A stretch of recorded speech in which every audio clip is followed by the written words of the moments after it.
Entreprendre est un risque. Échouer n'est pas faillir. Rebondir est un droit. Tony Ascioli, avocat, podcast. La conciliation, mode d'emploi. Épisode 1. Oser la conciliation. Quand, pourquoi, avec qui? Bienvenue dans ce nouvel épisode de Tony Ascioli, avocat, podcast, consacré aux outils du rebond de l'entreprise. Aujourd'hui, nous ouvrons une série de 3 épisodes consacrés à une procédure encore trop mal connue, parfois mal comprise, qui réussit en silence, extrêmement utile, la procédure de conciliation au sens du livre 6 du Code de commerce. Cette série s'adresse d'abord aux chefs d'entreprise, à leurs experts comptables, à leurs conseils, et plus largement à ceux qui accompagnent les entreprises lorsqu'elles traversent une période de tension, sans forcément être spécialistes du retournement. L'objectif n'est pas de faire un cours de droit abstrait. L'objectif est très simple, expliquer comment ça marche, à quel moment il faut y penser, comment on la prépare, comment on saisit le président du tribunal, comment le conciliateur intervient, comment les créanciers sont appelés à la table des discussions et comment l'entreprise peut très concrètement retrouver du temps, de l'oxygène, de la confiance et se fixer une nouvelle trajectoire. Dans ce premier épisode, nous allons nous placer au tout début du processus. Imaginez une scène très fréquente. Un chef d'entreprise arrive au cabinet avec souvent son expert comptable, ce qui est souhaitable. Il n'est pas encore en redressement judiciaire. Il n'est pas forcément en cessation des paiements. Il peut flirter avec. Il travaille. Il facture. Il a encore des clients. L'activité existe. L'entreprise est loin d'être morte, loin de là. Mais quelque chose s'est déréglé. La trésorerie est devenue tendue. La banque commence à poser des questions. L'URSSAF relance. Le fournisseur principal réduit les délais de paiement. Le bailleur s'impatiente. Un gros client est parti. Un marché important n'a pas été renouvelé. Le PGE pèse lourd. Les échéances s'accumulent. Et le dirigeant me dit souvent cette phrase « Je sens que ça va devenir compliqué. » Et je lui réponds « Bien vu. Il faut éviter d'attendre que ce soit encore plus compliqué, voire qu'il soit trop tard. » Et c'est précisément à ce moment-là qu'il faut parler de conciliation. La conciliation, c'est pas la faillite, comme on dirait au café du commerce. La conciliation, ce n'est pas une procédure collective. La conciliation n'entraîne pas la dépossession du dirigeant de ses droits et de son entreprise. La conciliation est un outil de prévention des difficultés, de négociation et de sauvetage. Elle permet au chef d'entreprise de dire « J'ai une difficulté, je ne la nie pas, je veux la traiter, je veux le faire dans un cadre sérieux, apaisé, confidentiel, organisé, avec l'aide d'un tiers, d'un professionnel de la négociation et de l'entreprise en crise, professionnel désigné par le président du tribunal à ma demande. C'est moi qui le choisirai. » Et déjà, cette démarche change tout. Car les difficultés d'entreprise, le pire ennemi, ce n'est pas la dette. C'est le silence. C'est l'attente. C'est le déni. C'est le fait de laisser des créanciers agir chacun de leur côté. C'est leur donner la main, au lieu de saisir la difficulté. C'est de ne pas avoir de stratégie globale de rebond. la conciliation permet exactement l'inverse. Elle remet de la méthode dans une situation qui en a besoin, une situation de pré-crise ou de crise. Tonia Scioli, avocat podcast. Première question, quand peut-on demander la conciliation? Le Code de commerce prévoit que la conciliation peut être demandée par une entreprise qui éprouve une difficulté juridique, économique ou financière, que cette difficulté soit déjà présente ou seulement prévisible. C'est très important, il ne faut pas attendre l'effondrement, il ne faut pas attendre l'assignation, il ne faut pas attendre que les comptes soient saisis ou bloqués, il ne faut pas attendre que le dirigeant ne dorme plus depuis 3 mois. La difficulté peut être prévisible. Cela veut dire que le droit encourage l'anticipation. Il accepte qu'un dirigeant responsable dise « Aujourd'hui, je tiens encore, mais dans 2 mois, 3 mois, 6 mois, je risque de ne plus tenir si rien n'est renégocié. » Et c'est là que l'expert comptable, la femme ou l'homme du chiffre joue un rôle essentiel. Puisqu'il est le premier, souvent, à détecter les signaux faibles. Il voit la marge qui se réduit. Il voit le besoin en fonds de roulement qui augmente. Il voit les retards de paiement. Il voit les échéanciers qui se superposent, qui s'empilent, qui s'entrechoquent. Il voit les comptes courants qui ne suffisent plus à alimenter les besoins de trésorerie. Il voit que l'entreprise fonctionne encore, certes, mais que la trajectoire, si elle était poursuivie, deviendrait dangereuse. Son rôle n'est pas seulement de produire des comptes. Dans ce type de situation, il devient un véritable copilote. Il aide à rendre objective la difficulté. Il prépare des tableaux de trésorerie. Il établit le prévisionnel. Il aide le dirigeant à passer d'un ressenti à un diagnostic avec un avocat intervenant en la matière. Le diagnostic sera posé. Détecter les signaux faibles, c'est finalement détecter les symptômes. Poser un diagnostic, c'est en connaître les causes. Proposer un traitement. Ce travail se fait entre l'avocat et l'expert comptable en présence du chef d'entreprise. Et c'est fondamental. Parce qu'une conciliation ne se prépare pas avec des impressions. Elle se prépare avec des chiffres, des échéanciers, une analyse fine, une stratégie. Deuxième question. L'entreprise peut-elle être déjà en cessation des paiements? La réponse est oui, mais avec une limite importante. La conciliation reste possible si l'entreprise n'est pas en cessation des paiements depuis plus de 45 jours. Ça veut dire quoi? Ça veut dire que la conciliation est ouverte si l'entreprise n'est pas en état de cessation des paiements ou bien si l'entreprise est en état de cessation des paiements depuis moins de 45 jours. Là encore, il faut expliquer simplement.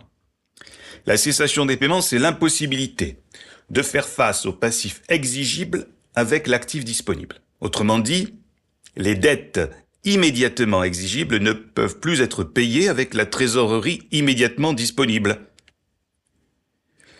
Si cet état est récent, la conciliation peut encore être envisagée.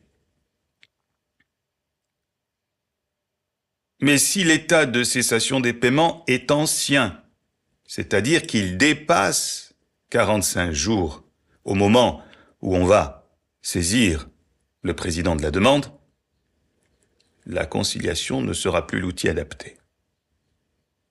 Il faudra envisager d'autres solutions. C'est pourquoi le timing est capital. la conciliation une procédure de lucidité. Elle récompense l'anticipation. Elle réussit à près de 80%.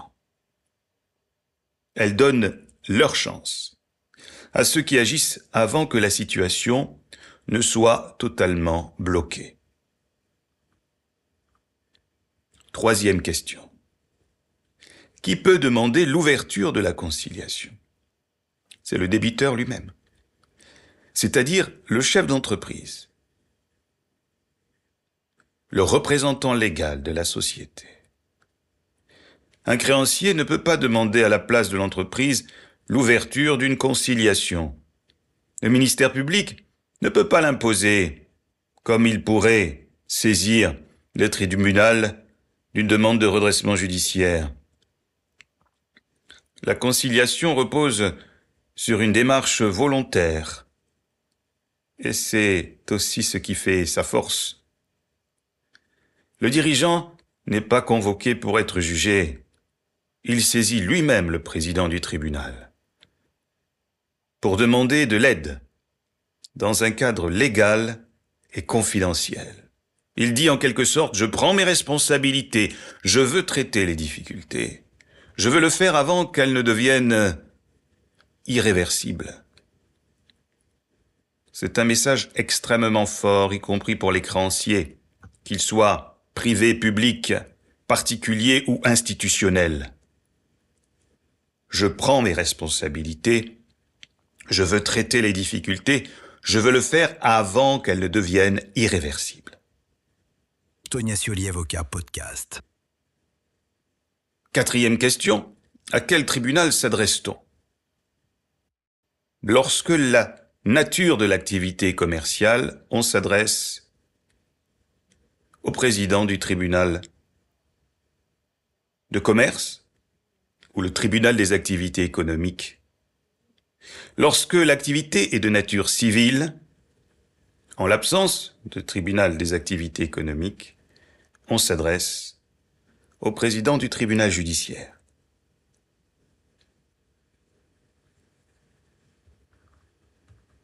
Ce qu'il faut retenir, c'est ceci. Le tribunal qui est compétent, bien c'est celui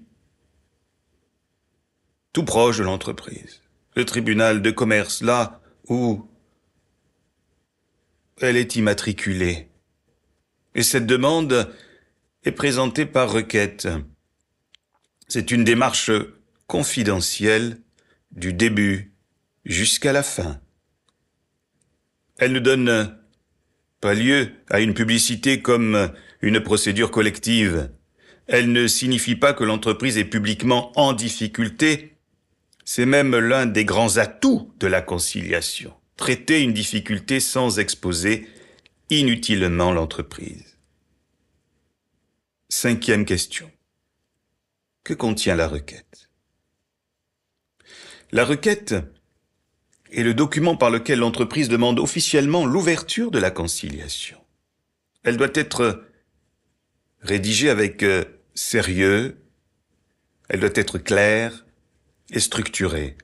Elle doit expliquer la situation économique, financière, sociale et patrimoniale de l'entreprise.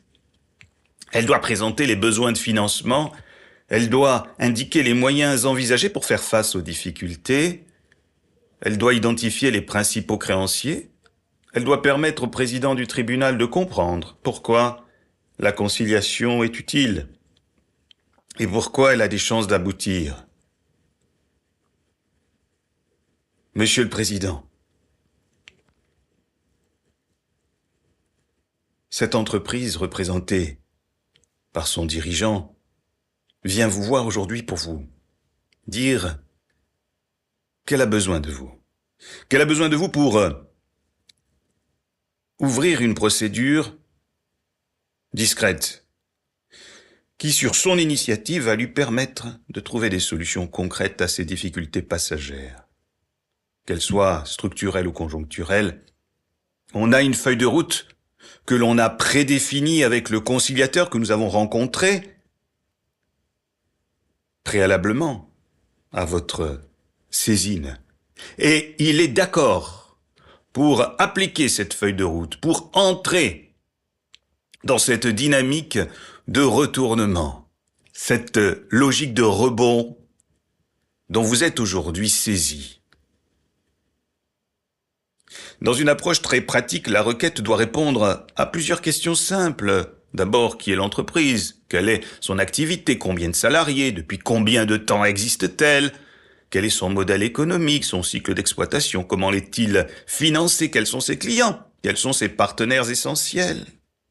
Et ensuite, quelles sont les difficultés? Difficultés de trésorerie, dette sociale ou fiscale, dette bancaire, litige commercial, perte d'un client important, hausse brutale des charges, crise sectorielle, besoin de refinancement, de restructuration, désendettement. Puis, depuis quand cette difficulté existe-t-elle? Est-elle ponctuelle, structurelle? Comment peut-elle être corrigée? L'activité est-elle viable si l'on obtient des délais? Le carnet de commandes permet-il d'espérer un redressement? Les marges sont-elles suffisantes? Le dirigeant a-t-il déjà pris des mesures? Enfin, que demande-t-on aux partenaires de l'entreprise, parmi lesquels en premier les créanciers? Des délais? Un rééchelonnement? Une augmentation de ce qu'on appelle la durée de maturité des engagements? Un gel temporaire, une remise partielle, un maintien de concours bancaires, un nouveau financement, de la new money, un accord global ou un accord avec certains d'entre eux. Il ne faut pas présenter au tribunal et à son président un simple constat de difficulté. Il faut présenter une trajectoire. La conciliation, ce n'est pas seulement la reconnaissance d'un problème. C'est la proposition d'un chemin pour en sortir. 6e question.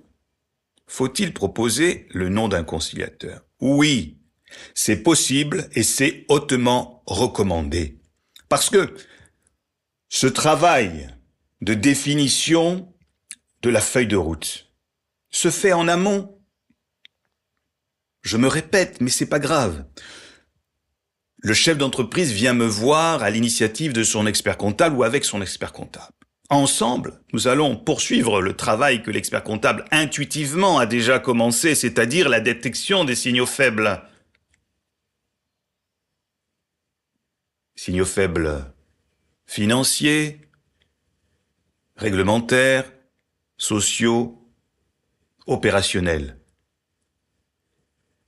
Et ensemble, après avoir évalué ces signaux faibles, nous allons poser un diagnostic. Quelles sont les causes? Et à partir de ce diagnostic, proposer des solutions, un traitement. C'est très médical comme approche. Symptômes, diagnostic, traitement, suivi. Lorsque nous en arrivons à l'hypothèse d'un traitement, c'est-à-dire, en l'occurrence, je préconise l'ouverture d'une conciliation. J'indique au dirigeant et son expert comptable, prochaine étape, nous allons aller vers le conciliateur qui me semble être celle ou celui qui peut vous aider dans cette approche. Nous allons prendre rendez-vous avec lui, soit physiquement, soit en visio, et nous allons dérouler notre pensée, lui faire la synthèse des signaux faibles, donc de la détection de ces signaux faibles, du diagnostic que nous avons posé et de la solution que nous préconisons. Et avec elle ou avec lui, nous allons fixer la feuille de route qui sera acceptée. Et avec tout cela, je partirai voir le président du tribunal avec le dirigeant pour, justement, lui demander de bien vouloir, après avoir expliqué l'histoire de l'entreprise, ses difficultés et la stratégie de rebond, eh bien, proposer le nom du conciliateur avec lequel nous avons préparé déjà en amont la feuille de route, c'est-à-dire sa mission.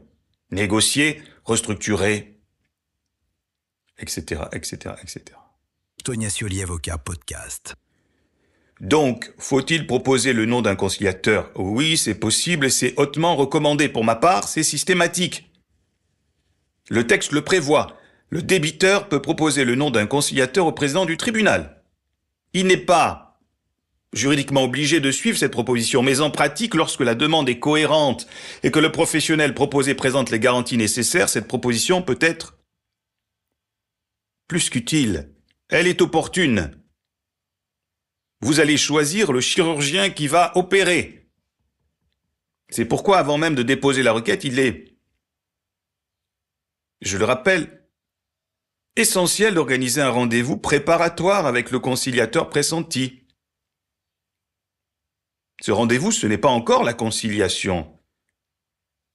Elle n'est pas encore ouverte. Ce rendez-vous confidentiel et d'ailleurs gratuit permet de tester notre dossier auprès d'elle ou de lui. Le dirigeant, l'expert comptable et moi-même rencontrons un professionnel habitué aux entreprises en difficulté. On lui présente les chiffres, on lui expose les différents créanciers, on lui décrit les tensions, on lui demande son appréciation. Est-ce que la conciliation paraît adaptée? Quel créancier faudra-t-il appeler? Faut-il viser d'abord la banque ou les banques? Faut-il intégrer l'URSSAF? Faudra-t-il saisir la CCSF, la commission des chefs des services financiers, qui réunit et qui vote à l'unanimité les délais et remises accordées par les créanciers publics? Plutôt les délais que les remises, d'ailleurs.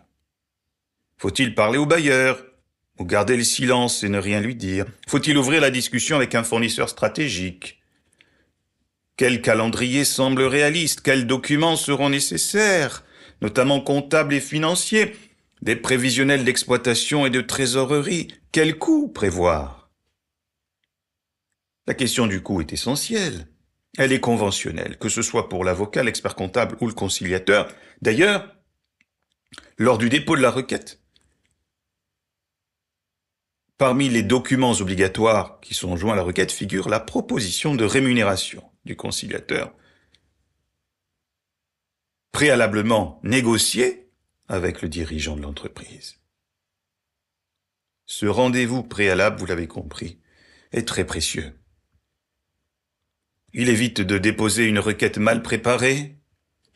Il permet de vérifier que la procédure demandée est la bonne, la plus opportune. Il permet aussi aux dirigeants de comprendre comment le conciliateur va travailler.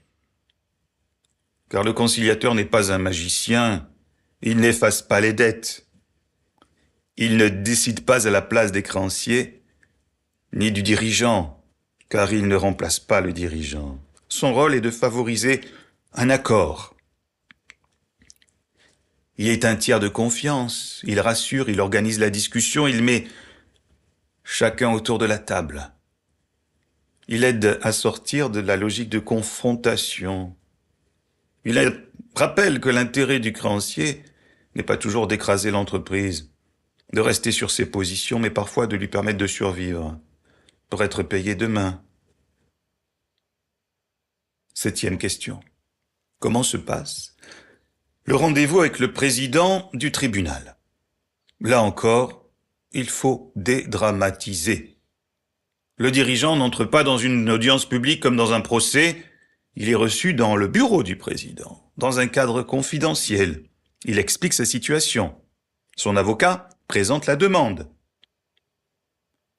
L'expert comptable, éventuellement présent, peut, le cas échéant, suivant la nécessité du dossier, éclairer les chiffres et le prévisionnel.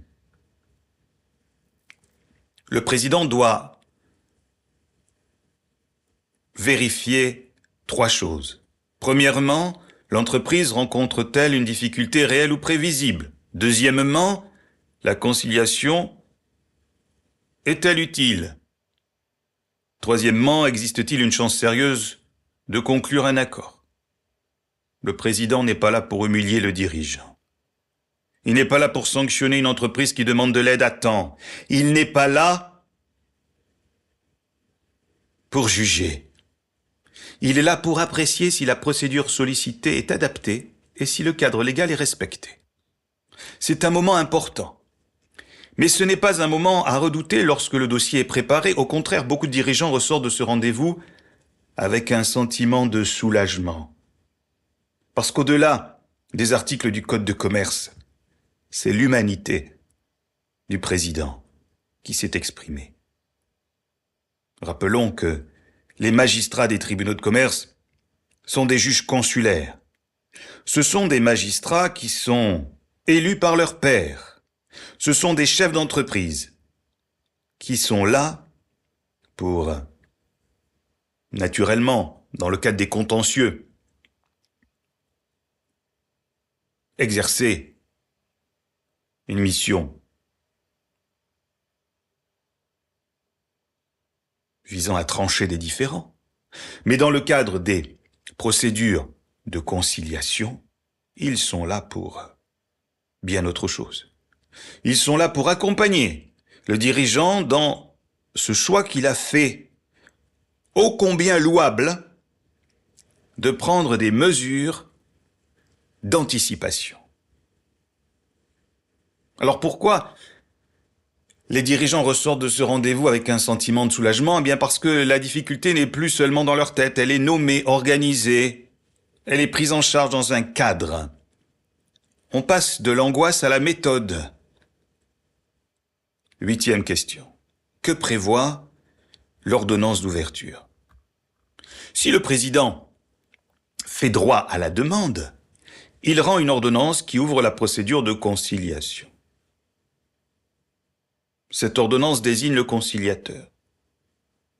Dans 99,9% des cas, le président fait droit à la demande. Pourquoi? Parce que cette demande est bien préparée, organisée, structurée. Et qu'elle correspond à la fois à l'esprit et au texte de loi régissant la procédure de conciliation. Cette ordonnance donc désigne le conciliateur, fixe la durée de sa mission, en précise l'objet, précisément. Elle fixe aussi les conditions de sa rémunération, comme on l'a vu, qui sont négociées et acceptées en amont. La durée initiale ne peut pas dépasser 4 mois. Elle peut être prorogée à la demande du conciliateur, mais la durée totale ne peut pas dépasser 5 mois. Cela signifie une chose très simple. La conciliation est une procédure courte. Ce n'est pas une procédure dans laquelle on s'endort.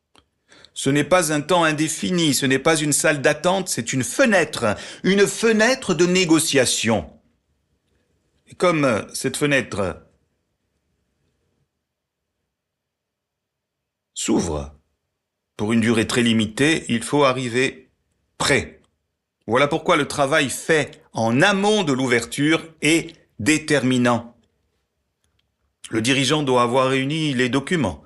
L'expert comptable doit avoir préparé les chiffres. L'avocat doit avoir structuré la demande. Le conciliateur pressenti doit avoir compris les enjeux. Les créanciers à appeler doivent être identifiés. Le scénario de sortie doit être au moins esquissé. Une conciliation réussie commence avant son ouverture. 9e question. Pourquoi la confidentialité est-elle si importante? Parce que dans la vie des affaires, la confiance est un actif fragile. Une rumeur de difficulté peut suffire à aggraver la difficulté. Un fournisseur inquiet peut réduire ses encours. Une banque peut se raidir. Un client peut hésiter à passer commande. Un concurrent peut exploiter la situation. Un salarié peut s'inquiéter. La conciliation protège l'entreprise contre cette spirale.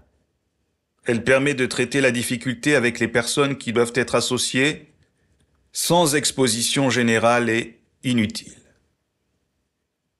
Bien entendu, la confidentialité n'est pas un prétexte pour tromper les partenaires. Elle n'est pas un écran de fumée, elle est un outil de protection. Elle permet d'organiser une discussion sérieuse, calme, responsable avec les bons interlocuteurs. 10e question. Quel est le bon état d'esprit du dirigeant? C'est peut-être le point le plus important de ce premier épisode. Le dirigeant qui sollicite une conciliation ne doit pas se présenter comme quelqu'un qui vient demander une faveur. Non, il vient proposer une solution. Il doit pouvoir dire à ses créanciers, oui, l'entreprise traverse une difficulté. Oui, il faut aménager certaines échéances. Mais l'activité existe. Le rebond est possible. Votre intérêt n'est pas de précipiter la chute, votre intérêt est de participer à une solution qui permettra à l'entreprise de continuer et de vous payer, de respecter ses engagements dans un cadre maîtrisé. La conciliation repose sur cette idée simple. Un créancier peut parfois perdre davantage en refusant de négocier qu'en acceptant un effort raisonnable et partagé. Encore faut-il lui démontrer.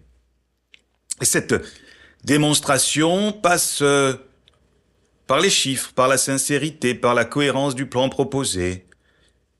Il ne faut pas promettre l'impossible, il ne faut pas cacher les mauvaises nouvelles, il ne faut pas présenter un prévisionnel artificiellement optimiste.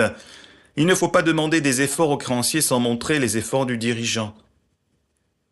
Une conciliation réussie repose sur la confiance. Et la confiance ne se décrète pas, elle se construit. Pas à pas, peu à peu. 11e question. Quel est le rôle de l'avocat ?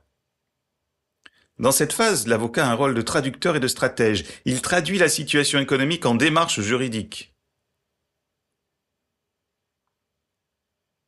On passe du numérique au juridique. Il aide à choisir le bon outil, il prépare la requête, il accompagne le dirigeant devant le président du tribunal, il travaille main dans la main avec l'expert comptable, il échange avec le conciliateur pressenti, il sécurise le cadre de la procédure. Mais son rôle est également humain. Il doit aider le dirigeant à sortir de l'isolement, car beaucoup de chefs d'entreprise vivent les difficultés comme une faute personnelle. Ils ont honte, ils culpabilisent, ils attendent. On l'a déjà dit, mais je le répète. Ils se disent qu'ils vont trouver seuls la solution. Ils repoussent le moment d'en parler. Or, en matière de difficultés d'entreprise, plus on parle tôt, plus on a une variété d'outils. Et ces outils de prévention, comme la conciliation, sont d'autant plus puissants qu'ils sont utilisés précocement. Ils perdent de leur efficacité au fur et à mesure que le temps passe et que les difficultés se cristallisent. La conciliation doit être présentée pour ce qu'elle est. Non pas comme une déclaration d'échec ou de honte, pas du tout. Comme une procédure d'intelligence économique. Elle permet de reconnaître une difficulté sans renoncer au rebond. Alors, que faut-il retenir de ce premier épisode ? Tonia Scioli, avocat podcast. Première idée, la conciliation est un outil volontaire, confidentiel, rapide, destiné à favoriser un accord avec les principaux créanciers. Deuxième idée, elle doit être envisagée tôt, dès l'apparition d'une difficulté sérieuse, même prévisible. Troisième idée, l'expert comptable est un acteur central parce qu'il permet de transformer l'inquiétude en diagnostic chiffré. Quatrième idée, la requête doit être préparée avec soin. Elle doit présenter la situation, les difficultés, les besoins, les créanciers concernés et les perspectives de sortie. Cinquième idée, le conciliateur pressenti peut utilement être rencontré avant le dépôt de la requête. C'est pour moi une nécessité, afin de vérifier la faisabilité de la démarche et de définir ensemble la feuille de route et le coût de son intervention. Sixième idée, le rendez-vous avec le président du tribunal ne doit pas être vécu comme une sanction. Bien au contraire, il n'est pas là pour vous juger, mais comme l'entrée dans un cadre protecteur et organisé. Enfin, dernière idée, la conciliation n'est pas le constat, n'est pas l'aveu d'un échec, elle est souvent le contraire. Elle est le moment où le chef d'entreprise cesse de subir, le moment où il remet ses chiffres sur la table, le moment où il accepte de se faire accompagner, le moment où il donne une chance à l'entreprise de retrouver sa trajectoire de croissance, de succès. Tonia Scioli, avocat podcast. Dans le prochain épisode, nous entrerons dans le cœur de la procédure. Nous verrons comment la conciliation fonctionne une fois le conciliateur désigné, comment les créanciers sont approchés, comment les négociations s'organisent, comment on traite les banques, les créanciers publics, l'administration fiscale, URSSAF, les caisses assimilées, les fournisseurs, les bailleurs, et comment parfois la conciliation permet aussi de faire face aux créanciers récalcitrants. Car la conciliation est amiable, mais elle n'est pas impuissante. Merci de votre écoute.